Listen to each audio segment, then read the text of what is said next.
This was a triumph. I'm making a note here, huge success. It's hard to... Joo, tervetuloa Grammon tutorialin, kuinka asentaa tuo CSS-beta. Esimerkiksi Broken Filesin, STEAMin ja STEAM Appsein. Sieltä löytyy tää Contrast Size Source ja Beta Contest 2. Klikkaatte sitä. Se lukee just tää Contrast Size -beta. Oikein hirveänäppänä extract sekä tuolta semmonen kansio kuin tämä sama STEAM Apps-kansio. Kun keskellä tallentaa, laitatte source modin siniseksi ja extractkaa sinne.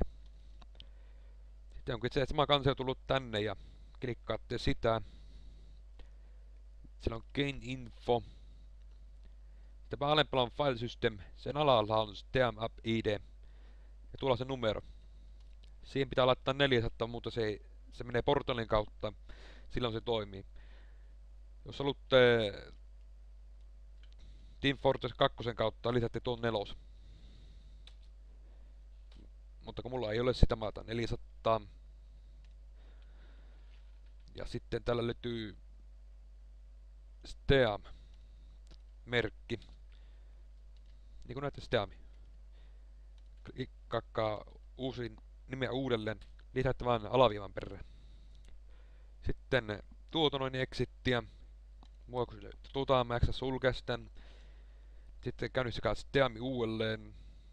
Menette libraryin. Ja siellä lukee.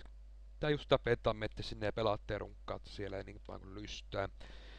Niin kauan kun se tulee kaikille jaettavaksi.